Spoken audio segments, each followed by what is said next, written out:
Some places are forgotten because time moves on. Others are forgotten because something there refuses to leave. In a quiet rural village in Thailand, there is a canal with no name.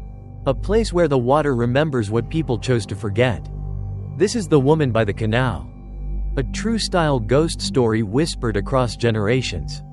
Where grief binds spirits to the living, and silence becomes a curse of its own.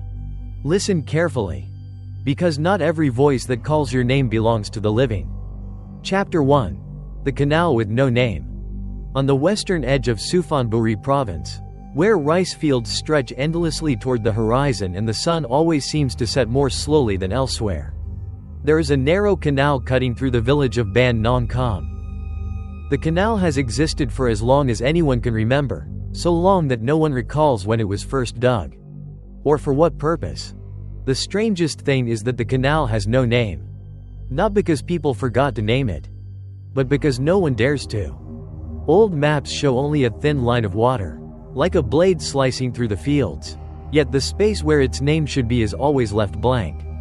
Children in the village are taught that if anyone asks about the canal, they must only say, "That canal," nothing more, nothing less. The elders say that naming it is like calling out to something that is sleeping, and once awakened, it will remember what it has swallowed.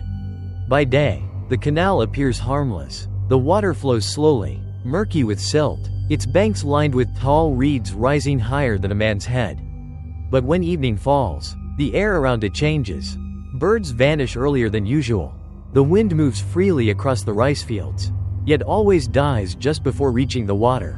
The canal's surface becomes unnaturally still, like a sheet of black glass that refuses to reflect the sky. The villagers share a peculiar habit: no one ever points toward the canal. If directions must be given, they gesture with an open palm or tilt their head instead. Some say a child once pointed at the canal at dusk.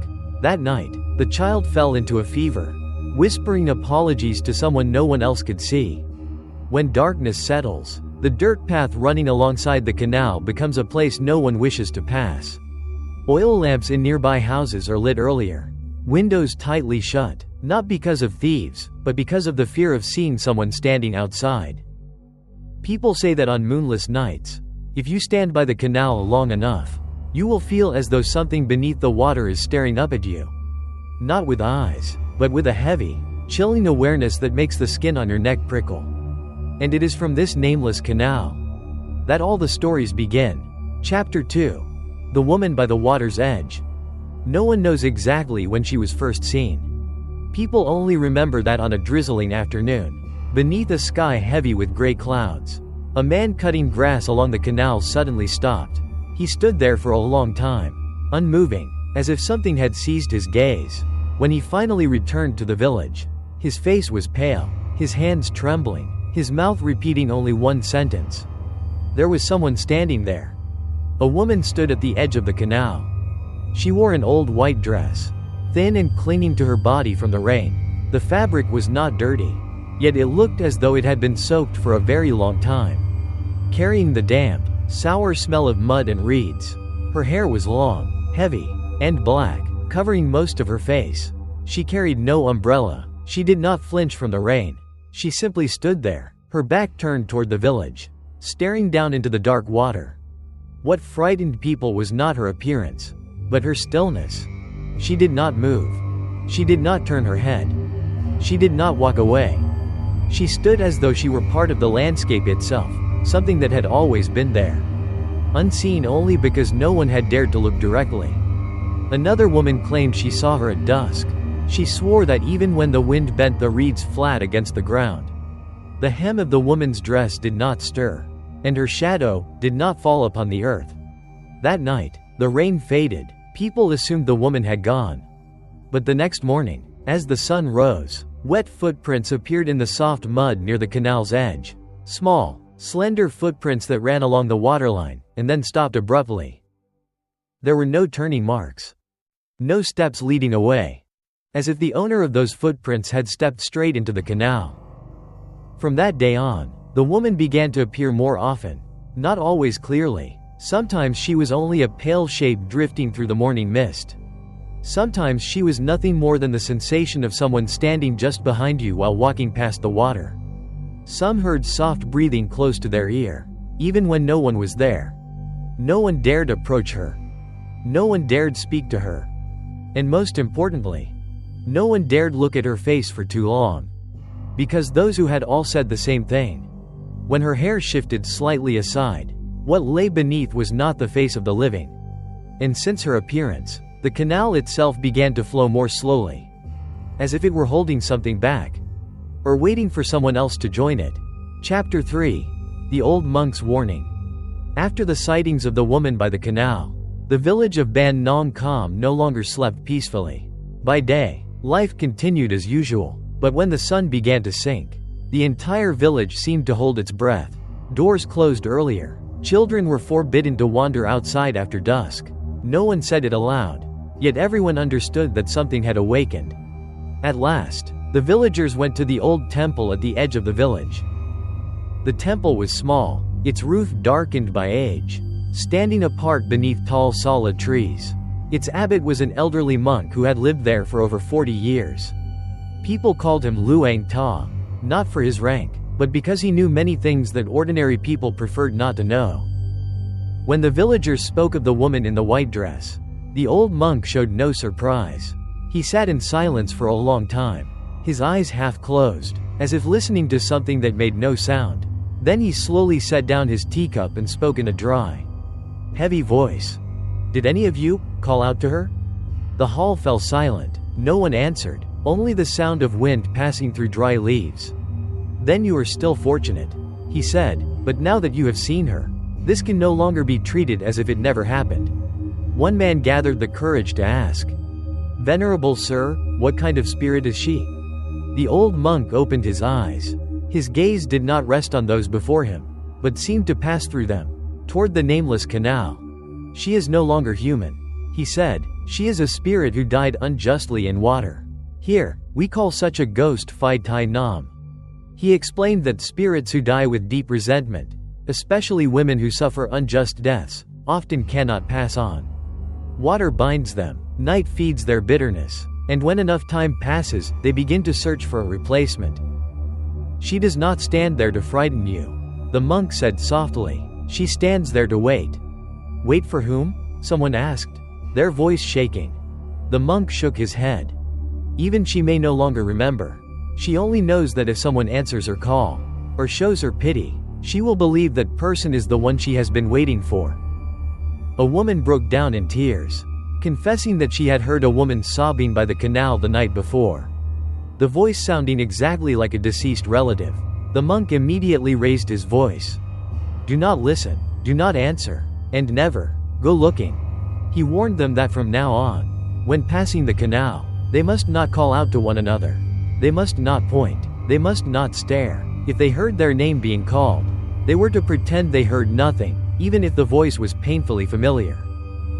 Before the villagers left, Luang Ta spoke one final sentence that chilled them to the bone. "She has appeared, which means the water has opened a path. And once the canal opens, someone will have to pay." That night, the temple bell rang later than usual. And from the nameless canal, something stirred quietly in the darkness. Chapter 4. The Boatman Who vanished. The first person to disappear was Prasit. He was a young fisherman who lived alone in a small wooden shack near the far edge of the rice fields. Prasit was accustomed to darkness, to the smell of mud and stagnant water. He often paddled his boat along the nameless canal to set his nets. Because the fish there were more plentiful than anywhere else, the villagers warned him, but Prasit only laughed. He did not believe in ghosts, and he believed even less that something unseen could harm a strong, living man. That night, the moon was only a thin crescent. The canal's surface was so dark it reflected no light at all. Prasit paddled as he always did, the oar dipping quietly into the water, sending out small ripples that vanished almost immediately, as if the canal refused to remember them. When his boat reached the bend where the reeds grew thickest, Prasit heard crying. It was very soft, and very close. Not loud sobbing, but a restrained whimper, like someone trying not to let their pain be heard. Prasit stopped rowing, His heart began to race. He looked around, but saw only black reeds and a thin veil of mist hovering just above the water. "Is anyone there?" he called out. The moment the words left his mouth, the air turned cold. The crying stopped. In its place came a woman's whisper, faint and hollow, as though rising from beneath the water itself. "Please, help me." A chill crept up Prasith's spine. He turned the boat toward the shore and saw a figure standing there, a woman in a white dress. Her long hair hung loose, hiding most of her face. She stood at the water's edge, barefoot, her feet seeming not quite to touch the ground. "My boat," the voice trembled. "I can't find my boat." For a brief moment, Prasith hesitated. He remembered the old monk's warning. He remembered the stories whispered through the village. But pity overcame fear. He paddled closer to the shore. The woman slowly lifted her head, and Prasith saw her face. Her eyes were wide open, yet the pupils had rotted away, leaving only deep black hollows from which murky water streamed. Her mouth stretched into a twisted smile, far too wide, revealing rows of pale, unnatural teeth. Prasith did not even have time to scream. A violent force seized his ankle and yanked him hard. The next morning, villagers found Prasith's boat drifting quietly near that bend in the canal. Deep gouges scored the wooden planks, claw marks carved from the inside outward, as though someone had tried desperately to cling to the last thing between life and death. At the bottom of the boat, cold water pooled unnaturally still. Prasith himself was never found. From that day on, no one dared step into a boat after sunset, and the nameless canal began to claim its dead. Chapter 5. The Lullaby at Midnight. After Prasith vanished, the village of Ban Nong Kham grew unnaturally quiet at night. Insects no longer sang. Frogs fell silent. Even the dogs stopped barking. The silence was not peaceful. It felt like a breath being held, waiting to break. The lullaby began on the third night after the boat drifted back. At first, no one was certain they had truly heard it. It was only a faint melody, thin as mist, slipping through cracks in doors and thatched roofs, reaching the ears of those half awake, half dreaming. There were no clear words, only long, wavering notes rising and falling slowly, like a mother rocking a child to sleep. But there were no children awake at that hour. A woman living near the canal was the first to jolt upright in bed. She later said that when she opened her eyes, she felt as if someone was sitting very close beside her, leaning down near her face. The lullaby sounded right next to her ear, so cold it raised goosebumps across her skin. She did not dare open her eyes. She did not dare move. She lay there, tears slipping down her temples, until the singing faded into the darkness. In the nights that followed, others began to hear it as well. Some heard the lullaby drifting in from the canal. Others heard it inside their own homes, as though the melody had followed them without their knowing.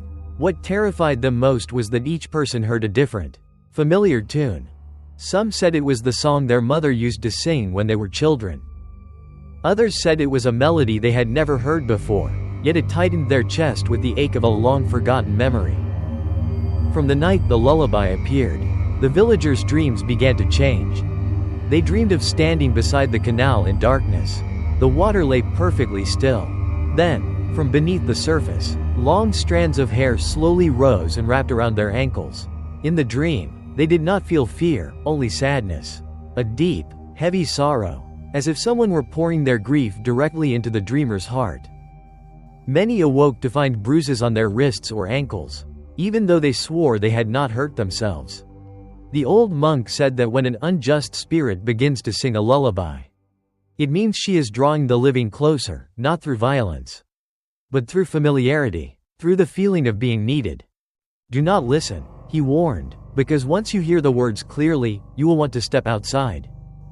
That night, a child in the village rose from bed with eyes shut tight, walked calmly toward the door, and softly hummed the tune no one else could hear.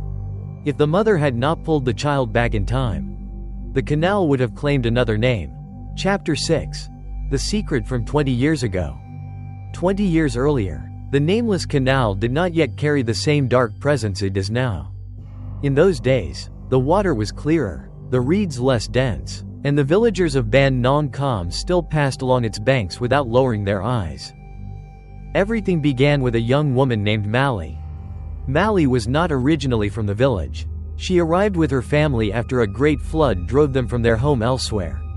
At the time, she was only 19, dark-skinned, with large, sorrowful eyes. She spoke little, often walked with her head bowed, and was frequently seen sitting alone by the canal at dusk. People said Mally had a lover, a man who worked as a laborer in the area, meeting her in secret beneath a solid tree near the water. Their promises were spoken in whispers, as though even the canal itself was not meant to hear them. Then Mally became pregnant. When her belly began to show, rumors spread faster than the wind. In Ban Nong Kham, such a thing was unforgivable. Her family was shamed. The man disappeared as if he had never existed. No one came forward to claim responsibility. No one asked Mally whether she wished to go on living. People avoided her gaze. Children were forbidden from playing near her house. Wherever Mally walked, whispers followed close behind. The night it happened, rain fell heavily. Mally was called out of her house. No one remembers clearly who first grabbed her hand, who pushed her forward, only that they led her to the canal's edge, where there were no lights, only the sound of slow-moving water and the thick smell of mud. She cried. She knelt down, clutching her swollen belly, begging to be allowed to live. No one answered. Some say Mally was not pushed, that she stepped into the water herself. One slow step at a time, as though she had already accepted her fate. Others say they heard violent splashing, followed by a sudden, terrible silence. By morning, only a white dress remained, caught on the reeds along the canal's edge. No body was ever found. No funeral rites were performed. No one spoke Mally's name again. She was erased from the village's memory, as if she had never existed. But the water remembered. The old monk said that when a person dies carrying injustice, and an unborn child, their spirit does not fade. It remains at the place where their heart last beat, and waits. 20 years passed. The canal remained, and Mally finally rose from beneath the water. Chapter 7. The child WHO was never born. People believe that when someone dies carrying resentment, a part of their spirit remains bound to the world of the living. But when a mother dies together with a child who was never born, that resentment no longer belongs to a single soul. After Mally vanished, strange things began to happen around the canal, though at the time no one dared call them omens. The water often turned murky without rain. Fish floated dead on calm mornings. And on quiet nights, villagers heard soft crying, not the voice of an adult, but something smaller, thinner, like an infant's cry caught in the throat. The crying never lasted long. It came suddenly, then disappeared, leaving behind a heavy emptiness in the listener's chest. Those who heard it often shared the same dream, a woman standing beneath the water, clutching her belly, her face blurred by dark silt, eyes wide with terror. The old monk said that the spirit of an unborn child does not understand death. It only knows that it was never born, never held, never given a name. And so it clings to its mother's spirit, becoming part of her resentment. Villagers began to experience unsettling things.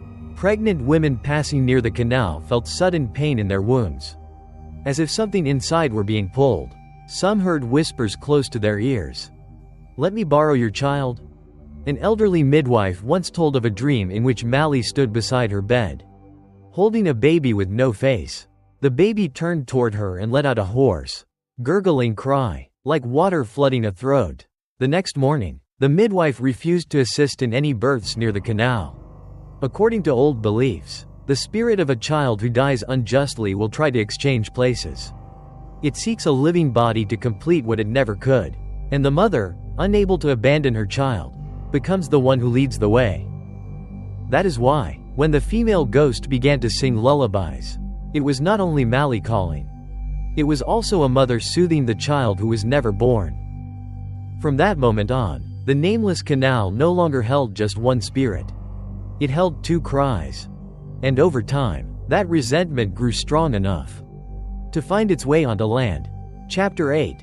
The one WHO saw the ghost's true face. The only person who survived after seeing the ghost woman's true face was a teenage boy named Niran. Niran was 16, the most reckless child in Ban Nong Kham. He did not believe in ghosts, dismissing the stories as fear feeding on itself. When he heard the adults whisper about the woman by the canal, curiosity outweighed fear. That night, Niren slipped out of his house. The moon was dim, the wind weak. The dirt path leading to the canal lay under a thin veil of mist, like breath hovering above the ground. As he drew closer, Niren felt the temperature drop sharply. The air grew thick, heavy with the smell of stagnant water and old mud. And then he saw her. The woman stood at the canal's edge, her back turned, long hair hanging motionless down her spine. Her white dress was blotched with dark stains, like watermarks that never dried. Niren stopped just a few steps away, his heart pounding, his legs refusing to move. "Hey, who are you?" he called out, his voice trembling. She did not answer. Niren stepped closer. At that moment, the woman began to turn her head, very slowly, as if every joint in her neck had stiffened from years without movement. When her hair slid aside, Niren saw her face. It was no longer Meili's face. It was no longer a human face. Her skin was pale and bloated, stretched tight as though it had soaked in water for far too long. Her eyes were wide open, unblinking, their pupils clouded and milky, yet they were staring directly at Niren. Her mouth curled into a warped smile, too wide, exposing long, bone-white teeth. And from deep within her throat came the sound of a child crying. Not a lullaby, not soft sobbing, but a strangled wail, mixed with the sound of water, as if it rose from the canal's depths. Niren screamed. An icy pressure clamped around his chest, like invisible hands crushing his heart.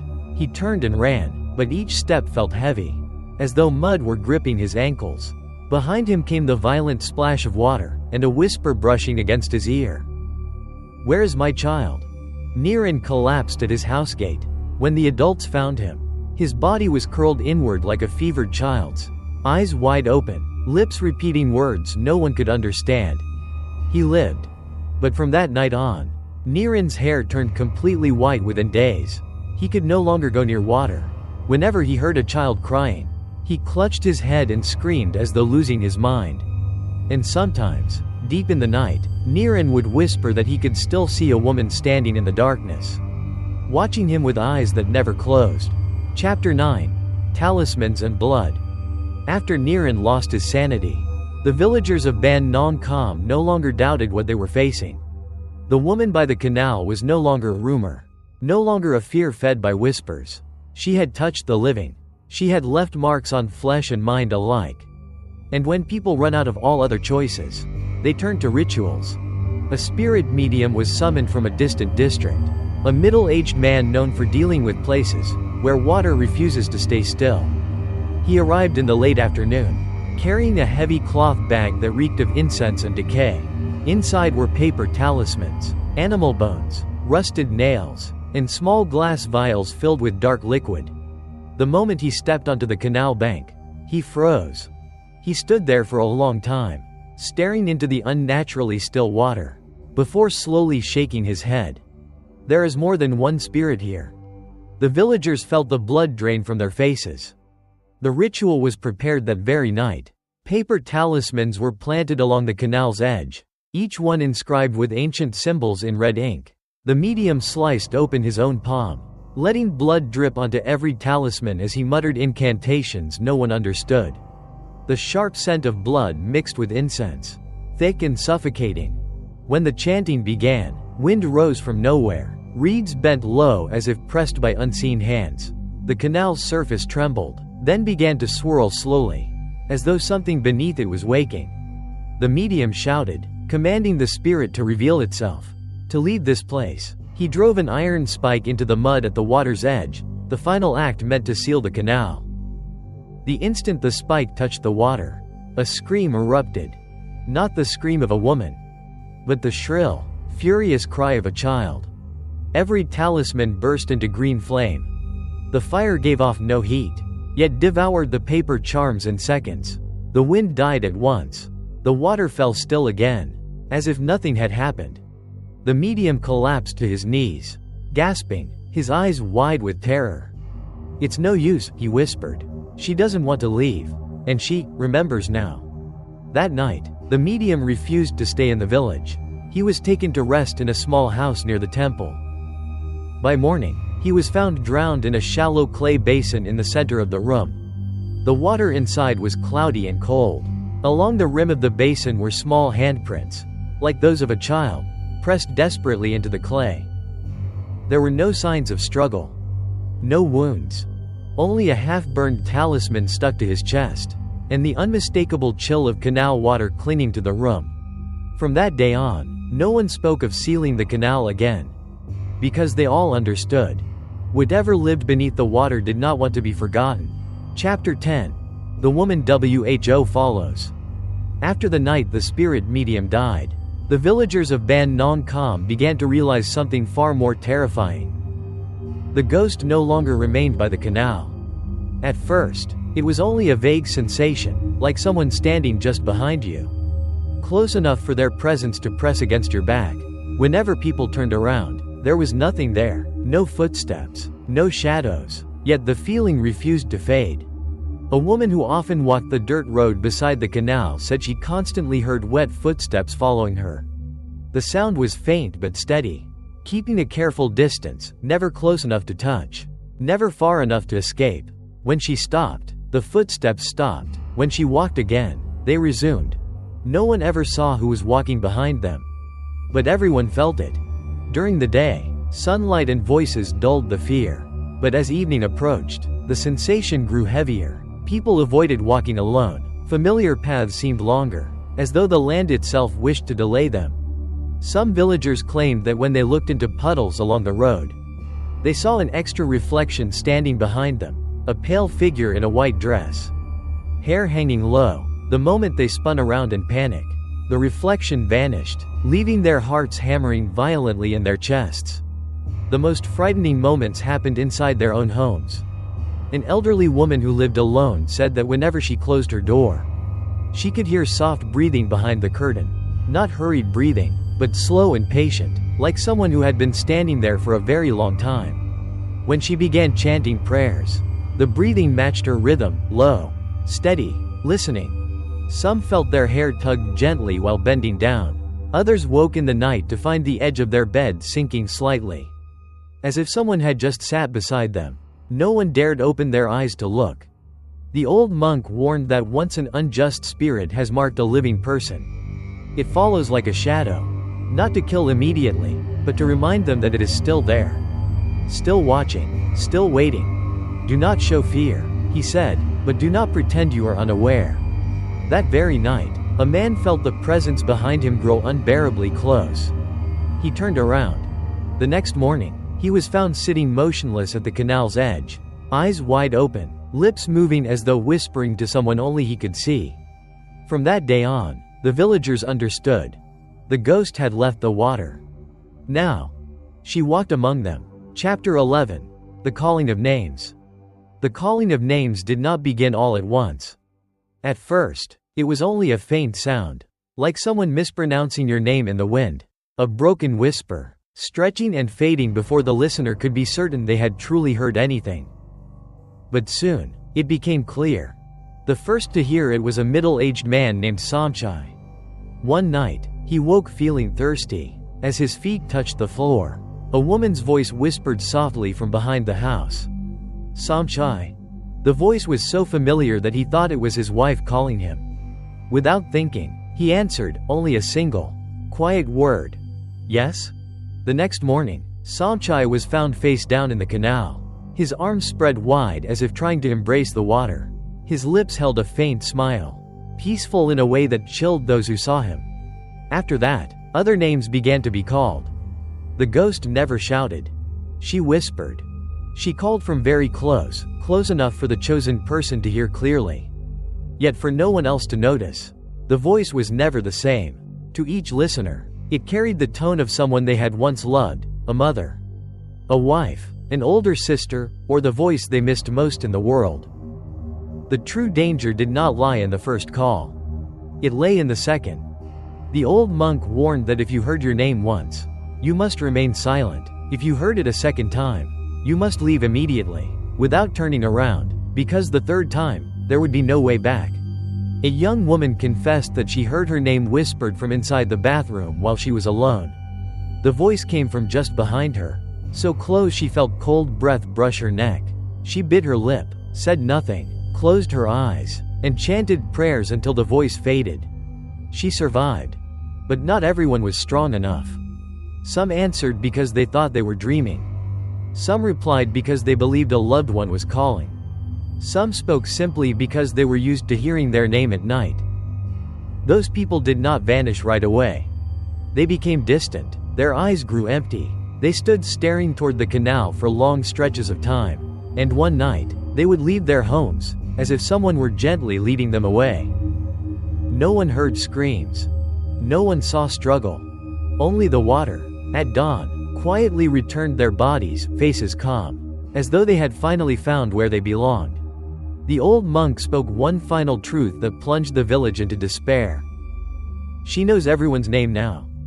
And when a spirit calls your name correctly, it means she has touched the deepest part of you. That night, many people did not sleep. Because in the silence, their names were already waiting to be spoken. Chapter 12. The Failed Requiem Ritual. As the number of deaths grew and the names were no longer called at random, the villagers of Ban Nong Kham understood that they had reached the final limit. Avoidance and silence were no longer enough. The nameless canal had opened its mouth too wide, and what lay beneath had reached into every home. The Requiem ritual was set for the night of the full moon. The small temple, once quiet, glowed with candlelight. Monks from neighboring districts were invited to join the ceremony. Scriptures were prepared with care. The offering table was placed facing the canal, where the villagers believed the spirits of Mali and her unborn child were still bound. The courtyard filled with kneeling villagers. No one spoke, no one wept. Each person carried a private fear, pressed deep into their chest. When the chanting began, the air remained calm at first. A gentle breeze passed through. Candles burned steadily, but after only a few verses, the canal began to move. Not with waves, but with slow, widening circles, as though something beneath the surface was breathing. The chanting grew heavier. Several monks began to struggle for breath, as if invisible hands were tightening around their throats. And then, a cry rang out. Not from the canal, but from the center of the temple courtyard. It was the cry of an infant, hoarse and choking, echoing among the kneeling crowd. Many villagers burst into tears without knowing why. Others trembled, clutching their heads, whispering apologies. Then a woman's voice rose, clear and close. "Where is my child?" The wind died instantly. Every candle went out at once, leaving only the cold light of the full moon washing over the courtyard. In that pale glow, people saw a woman standing by the canal, holding a small, wet bundle in her arms. One monk shouted, demanding that the spirit release her hatred. But his voice was swallowed as the canal surged forward, water spilling over its banks and flooding the temple grounds with the stench of cold mud. The woman lifted her head. No one dared look directly, yet everyone felt her gaze pass over them, searching, measuring, remembering. Then the figure dissolved back into the water. The flood receded as quickly as it had come. The temple fell silent once more, leaving behind only exhausted villagers, faces drained of color. The Requiem ritual had failed, not because the prayers were insufficient, but because the spirit did not wish to be released. The old monk rose last, his voice hoarse. "Until the truth is spoken, she will remain." That night, the villagers finally understood. One cannot ask a spirit to let go when the living have never faced their own guilt. Chapter 13. The Final Truth. After the failed Requiem ritual, the village of Ban Nong Kham sank into a terrifying silence. It was not the silence of peace, but the silence of those who knew they were guilty, yet lacked the courage to speak. The old monk had been right. The resentment did not come from the canal. It came from what had been buried for 20 years. 3 days after the full moon ritual, an elderly woman named Suda came to the temple on her own. She walked slowly, her back bent as if carrying the weight of the past. When she knelt before the Buddha statue, she did not chant. She bowed her head low, pressing her forehead against the cold stone floor. She had once lived beside Mei's house. When she began to speak, her voice trembled, as though each word had to be dragged up from the depths of her chest. That night, I was there. The temple fell utterly silent. Suda confessed that 20 years ago, she was the first person to pull Mali from her home during the rain-soaked night. Not out of hatred, but out of fear. Fear of gossip, fear of disgrace, fear that her own children and grandchildren would be tainted by shame. She said Mali cried endlessly, clutching her swollen belly, begging to be allowed to live, promising she would leave the village forever. No one listened, and in a moment of weakness that would haunt her for the rest of her life, Suda pushed Mali into the canal. I thought the water would carry her away. Suda sobbed. I never thought she would wait. As the confession was spoken, a cold wind swept through the temple. Though every door remained shut, the candle flames on the altar flickered violently, then steadied. That night, Suda did not return home. She said she had to go to the canal. She had to apologize. She had to face what she had pushed into the water all those years ago. Some villagers followed her from a distance, but none dared approach. Under the dim moonlight, Suda knelt at the canal's edge, calling Mali's name in a broken voice. She apologized again and again, until her voice faded into hoarse whispers. Then the water began to move. They saw a woman rise from the canal, her white dress soaked with mud, her arms cradling a small, indistinct form. The old woman collapsed forward, as though her strength had finally left her.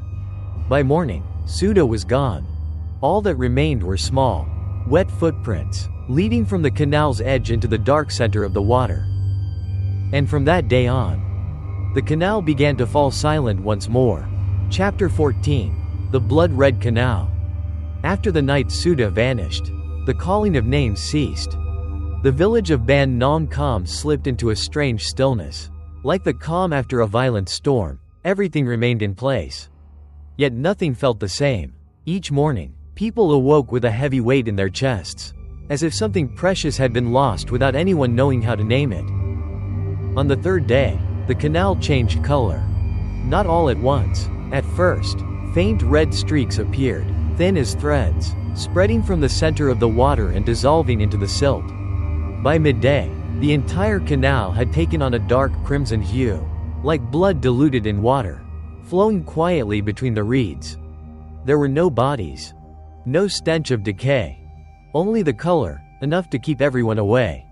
The old monk said it was not human blood, it was resentment breaking apart, the final release after the last guilty soul had faced what they had done.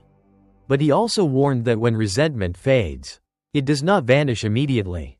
It leaves behind an imprint, like a bruise on the skin after a heavy blow.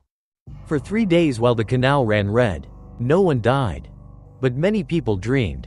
They dreamed of Mali standing beneath the water, no longer crying. Her face looked calmer now, though her eyes remained sad. In her arms, she held the child, this time with a clear form, small and peaceful, sleeping without a sound. Mali said nothing in these dreams. She only looked at them, as if she needed to be certain that they remembered. On the 4th day, the red color faded, the canal returned to its old murky shade. Fish began to reappear in the stretches far from the village. Birds returned to perch on the reeds in the afternoons. Yet no one dared enter the water. People said that at dawn, when the mist lay thick, a thin trail sometimes separated from the main current, like footprints left by someone who had just walked away. And at times, along the muddy banks, there were small impressions resembling the footprints of a woman, and those of a child walking beside her. No one confirmed it. No one denied it. Because everyone understood. Some things may leave, but they never leave memory. The canal fell silent again. But its silence was no longer the same. Chapter 15. The one WHO stands by the bank. Many years passed after the canal turned red and then returned to normal. The village of Ban Nong Kham slowly came back to life. Children ran along the rice fields once more. Adults began using the old paths again in daylight. Stories of the ghost woman were no longer told aloud, mentioned only in hushed tones on rainy afternoons, as if afraid of disturbing the water. The canal still had no name. No one ever suggested giving it one again. One early morning, while mist lay thick across the fields. A small child followed their mother out to work. The child suddenly stopped at the canal's edge, staring intently into the pale fog ahead. The mother called several times, but the child did not respond. "What are you looking at?" she asked, her voice tightening with fear. The child turned back, their expression strangely calm. "There's someone standing there," the child said. "A mother." Cold crept through the woman's body. She pulled the child away at once, never daring to look toward where the child had pointed. That night, the mother could not sleep. In her mind lingered the image of a woman in a white dress standing by the canal, holding a small child in her arms. She did not cry. She did not call out. She simply stood there, quietly, like a part of the morning mist in the cold water. From that day on, there were still occasional reports of someone standing by the canal at dawn. No face could be seen, no shape clearly defined, only a presence so familiar it caused the heart to sink. No one died anymore. The lullaby never returned. The calling of names ceased. Yet no one dared claim that everything was truly over. Before the old monk passed away, he left the villagers with one final thought. Some spirits do not remain to harm the living. They remain to remind us that there was once a pain no one listened to. The canal no longer claimed lives, but its water was always colder than elsewhere. And if one stood there long enough, in the fragile hour before the world fully woke, they might feel a very gentle gaze from behind. Not threatening, not hateful, only a quiet presence, like a memory that never truly leaves. And so, to this day, the people of Ban Nong Kham still pass down one final warning. If you walk past a quiet canal in Thailand and see someone standing by the bank in the early mist, do not call out, do not ask. Lower your head and keep walking. For some spirits only wish to be remembered. The canal still flows. The village still sleeps. And though the cries have faded, some memories never truly disappear. If one morning you pass a quiet canal and feel as though someone is standing just behind you, do not turn around. Do not call out. Some spirits do not want revenge. They only want to be remembered. Like and subscribe to Whispering Dark Tales for more chilling ghost stories.